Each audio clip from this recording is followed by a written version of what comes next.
let's go back to Pottinger's experiment with the cats. He did a bunch of experiments. One of the experiments was he changed different variables. One was pasteurized homogenized milk versus raw milk. And the pasteurized homogenized milk had a negative effect on the cats. So raw milk is actually maybe beneficial. There are a lot of people that are allergic to milk, but processed milk, and unfortunately that's what we get, is not necessarily good for you. When you homogenize, it means you're breaking up those fat molecules, and those fat molecules, when they're broken up, release certain chemicals that can actually damage your blood vessels. I forgot the name of that particular chemical at the moment, but you want to be careful with that. I don't drink pasteurized homogenized milk. What do you think the best? Well, milk is great for babies. It's called breast milk. By the way, breast milk, what is the biggest ingredient in breast milk calorically? Saturated fat is the biggest ingredient in breast milk. It's extremely important for the growing child. And if you're going to have a baby, start early. Make sure you're healthy for a good 9 months to a year before you conceive. And then you want to eat very healthy foods, and you want to breastfeed your child. This is a whole subject we could talk about. But yeah, for example, soy formulas. I can't imagine a worse thing for a child than that. Really bad. Yeah, and this is just selling food. Oh, I don't know how breastfeeding went out of fashion.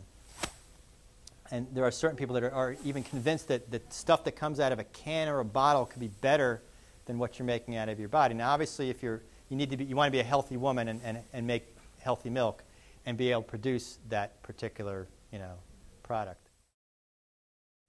I answered that. Ay, ay, ay. Well, I would say, I'll tell you what, let's stay away from the metabolic poisons like fried foods and sugars and high fructose corn syrup and aspartame. That's 3 right there, right? Okay? And the best foods are, you want to eat plenty of low-starch vegetables. You want to eat enough of these really healthy fats and proteins every day, not an excessive amount, a healthy amount. And you want to drink plenty of spring water, and I'd say that's a pretty good starting point. If I would bet if everybody did this, we would see a reduction in chronic degenerative diseases probably 80 to 85% less. I started this talk. I'm going to wrap things up. It's incredible how powerful nutrition is. I can tell you because this is what I do when I'm not working in the ER. I have a practice, and I treat my patients with food.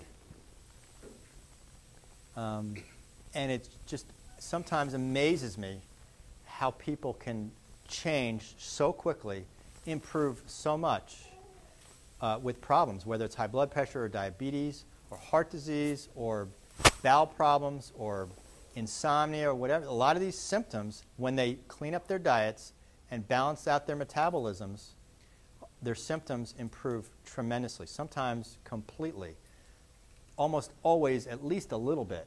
I've yet to have a single patient not at least get a little better, okay, if they follow those instructions. What do I think about carrots? Carrots are starchy vegetables, and a certain amount of starch is okay. Too much starch is no good, but carrots are okay. Carrots have sugar, yeah, they have carbohydrates. Carrots are okay. Potatoes are okay, but too much of them is no good. Too much of anything is no good.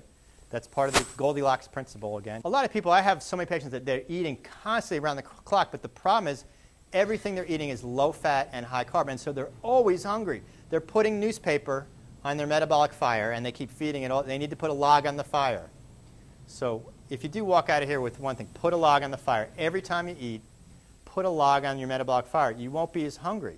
If you feed newspaper, meaning you feed carbohydrates to your fire, you'll burn it up very quickly, and you'll be hungry all the time. Have you noticed that you can eat as much potato chips as you want? It doesn't. You may get full for a while, but You're going to be hungry again in 45 minutes. Or pretzels, or crackers, or cookies, or donuts, or blah, blah, blah, blah, blah, blah, blah. It's very non-satiating. I practice what I eat. I eat right here. What did I eat today? For breakfast, I had 3 organic poached eggs,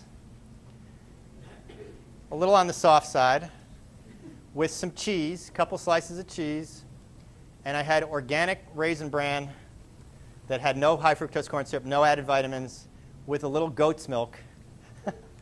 And I had some spring water with that. And then for lunch, I had a Australian free-range beef that I got from ShopRite with some spinach cooked in butter with some noodles.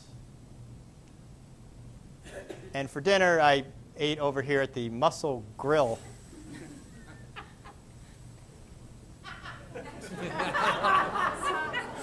Which was actually, it was pretty good. But when I get home, I'm going to have probably another meal just to get me through the night. But no, I practice what I preach, and it's made such a huge difference. Thank you so much for being a wonderful audience. Thank you for coming. I'd like to thank all the people that came that are my patients and my friends that came to support me. Thank you so much for coming.